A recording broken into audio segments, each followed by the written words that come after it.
Hi, my name is Kate Madden, and I live in Calgary, Alberta. I'm passionate about community, creativity, and collaboration. I also happen to be a transgender woman. In today's video, I want to talk about the last 21 months that I've been on hormone replacement therapy, or HRT.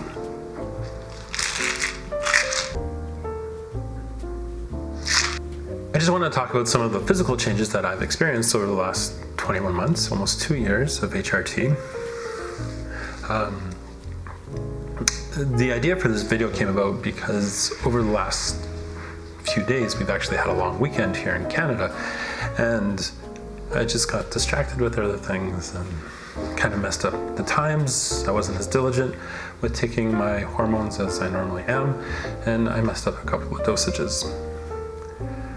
Not a big deal in the grand scheme of things, for sure. But what I did notice was that last night, around 2 o'clock in the morning, I woke up with intense chills, like shivering uncontrollably.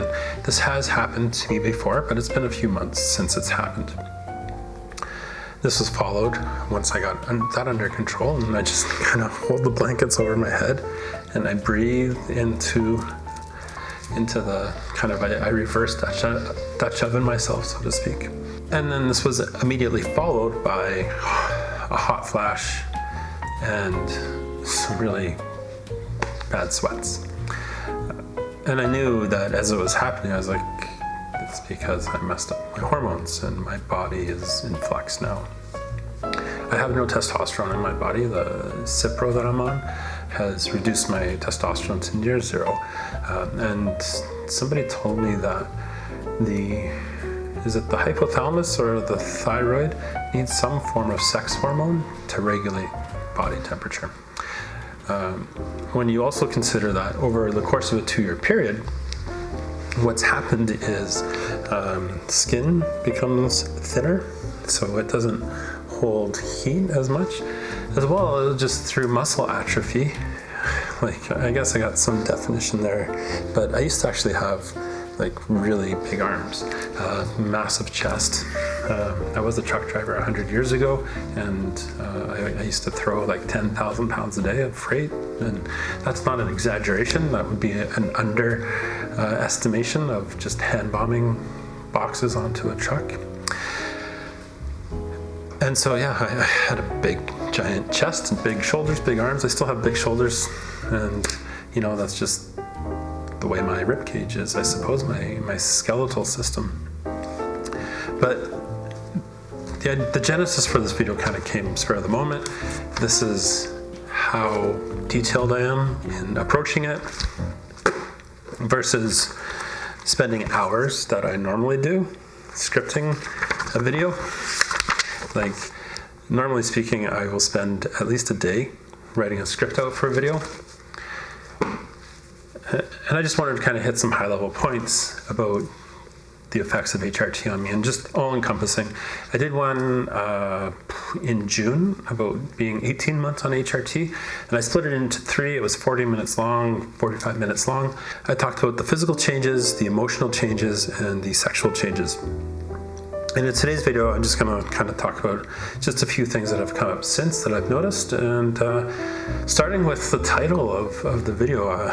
Somehow, I guess you can't really see it, but you can see it in the thumbnail that I'm going to choose, is that I kind of got some more definition in my breasts. And I noticed it a few weeks ago where, like,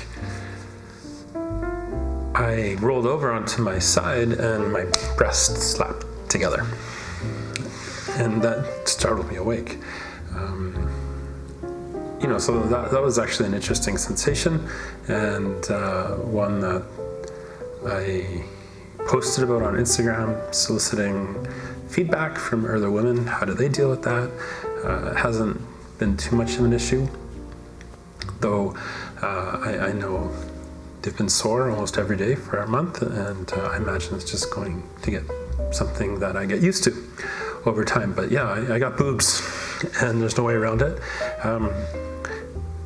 One of the things that has kind of really popped into my head over the last 6 weeks or so, and I noticed this when I was in a hotel not too long ago, is that I really like my body. My body doesn't scare me or upset me anymore. And after decades of my body, my beard, the hairy chest,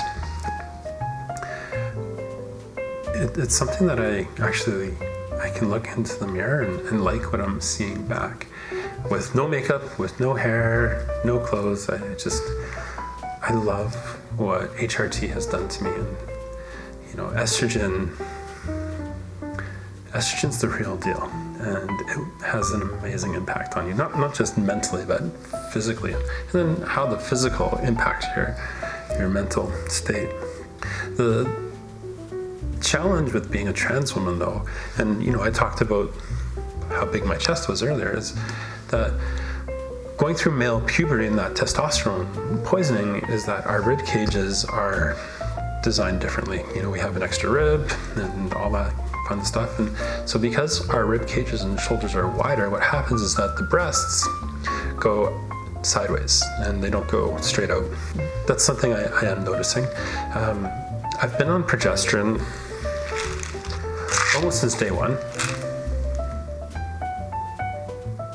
And the reason for that is due to my age. My doctor was concerned about blood clots, and he suggested I be on it. Initially, I started on the synthetic progesterone. He switched me to the bioidentical progesterone. I seem to like this one better, just in terms of my brain. And I noticed, and this was very early on, like 3 months in, is that when I got switched to the bioidentical, it had a pretty immediate impact just on my mental clarity. So it's something that we've kept in the regimen ever since, and it's something that I would fight very hard if he wanted to take out. What I've read online, though, about progesterone is that it prevents like what I've heard some people call as trans boob, where what will happen with using just estrogen is the breast kind of sticks out like a safety cone, like Madonna circa 1992, Vogue, right? That was more of a whack than a Vogue, but I'm still learning. And the progesterone actually is kind of something with what I've seen with DIY HRT users, and if there's a way for you to get medical supervision, like I know it's hard where you live, but this stuff can cause injury, long-term injury, and it's not really something you want to mess around with, whether it's impact to your vision, potential cancer in the future. Blood clots is the reason why I'm on progesterone, for blood clots, but what you read online is that the progesterone will widen that boob out, and that's been my experience, except that I really, for the first 18 months, I really developed sideways and almost like a pancake, versus the growth that's coming in now where it's more developed. So yeah, got boobs, and it feels nice, and it feels really nice to just look at my body and not be terrorized by it. Puberty 2.0 is highly recommended. I've talked a lot about anxiety that I've dealt with over the last couple of years, anxiety, depression. When I talk to other women, usually they say it's a very common occurrence, something that they deal with on a regular basis. I also have talked about it with other. It's also something that I've encountered after drinking as well. Usually with wine, not with beer. So I tend to drink beer instead of wine. But waking up in the middle of the night with just my brain weasels firing off on all cylinders, which when you're going through stuff like gender transition or divorce, it can be really not beneficial to your overall mental health to be dealing with that. But what I've noticed is the anxiety has lessened. personally, I've made a lot of strides through therapy, made a lot of progress in my separation. We'll be divorced any day now, which is a good thing, and I've talked about it in other videos. And just, I have an overall sense of peace that I haven't really had previously. Like, I've been working towards it, and I've always been at peace, but now I have peace, and I feel like I'm on the other side of something from a gender perspective and from my personal relationship with, my former spouse. And so there's less anxiety. I do have more tools, more skills. Resiliency is a learned behavior, learned skill set, and just general self-awareness. But from a physical perspective, I'm not dealing with anxiety as much as I was. Or my baseline has gotten higher, one or the other. I don't know. Another thing physically and mentally that has been a new awareness is an increase in sex drive. So for a long time, I had zero sex drive. Like, it was gone. And I wasn't unhappy about that. Like, I didn't, it's probably been a year since I've had an erection. And, so my sex drive was evaporated kind of around the time I got switched to Cipro from Spiro.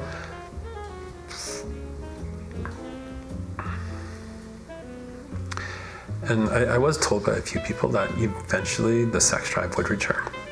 And oh my gosh, has it ever. So, that's an interesting experience for sure, going through that. Not dating anyone in particular, not really looking either. I really enjoy my time alone, and just kind of the opportunity to learn more about myself and experience just some really amazing growth that I'm really very proud of. Just a lot of things that I like who I'm becoming, and I don't think that I would have been able to get to this place had I gone from relationship to relationship to relationship. That serial monogamy, or even seeing multiple people at once. Dealing with somebody else's trauma in addition to mine. So, I'm working through a lot of stuff, and I'm really happy with who I am now. But the horniness is there for sure. And it's kind of like this physical tickle that creeps up on you. And you just want to do something. And sometimes you need to do something. And it's a really pleasant experience to get to that release when you're in that moment. And even though I've been told about it, it just seems like the female sexual experience just gets better and better and better for me. And I mean, all of our experiences are different for sure, but that's been my experience to date. Dysphoria is something that maintains a presence in my life, despite liking my body and liking looking at myself in the mirror. And there's kind of two main areas where the dysphoria has intensified. I've talked about bottom dysphoria, just like that trip to Montreal. I've posted about it on Instagram in very graphic detail. But that sense of bottom dysphoria, it's there, and it is intensifying. I can manage through that knowing that I've got surgeries over the next 2 years or 3, depending on where I live. But the bottom dysphoria is becoming a very real and present companion on a day-to-day basis. Like 21 months in, I don't really need to tuck at all. Like, the shrinkage is incredible, or the atrophy, if we want to get clinical. So, like I can wear tight pants, leggings all the time. So like for work, I'm pretty kind of high femme, skirt, heel, business, blazer. Makeup's typically always done. And, I take a sense of pride in how I look, in that I'm always trying to present myself professionally. I work in a professional environment. Outside of work, I'm in jeans, ripped jeans and a black t-shirt, and, it's usually the leggings or jeans and a t-shirt for me outside of work. And that's how I was before transition. Concert tees, hockey, Glasgow Celtic. I still have my Celtic stuff. Did a boudoir session, self-portrait boudoir with my Celtic gear, and that was fun.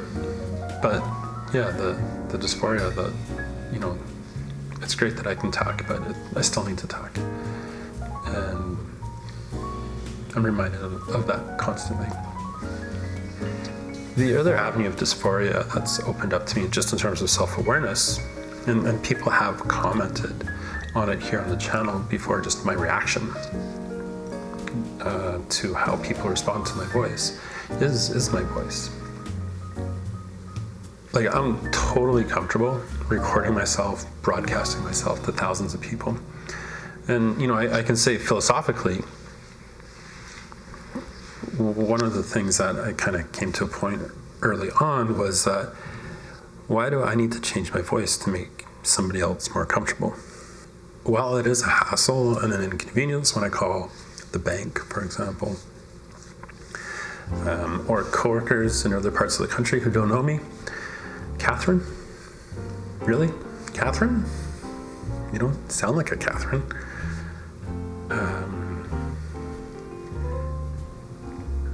And that doesn't so much bother me, that part. But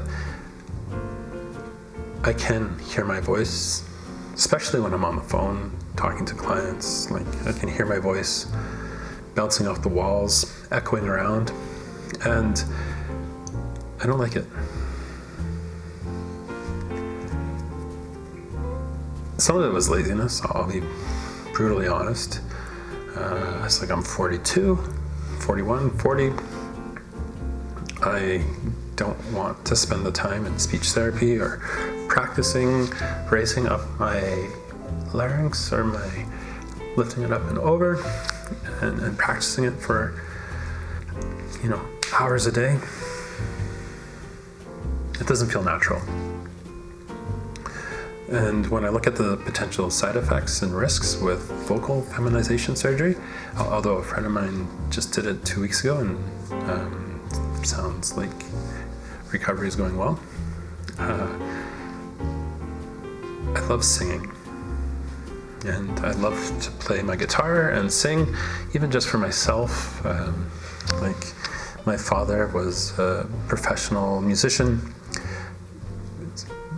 He sang Scottish and Irish folk songs, gigged around Vancouver, Toronto, all through Western Canada, released an album in the 70s.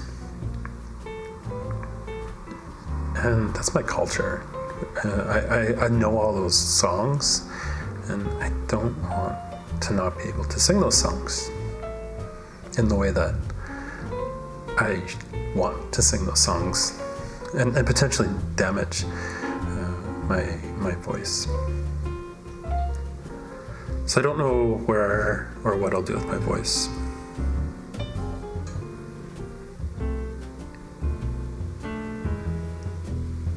I think it's something that obviously is bothering me,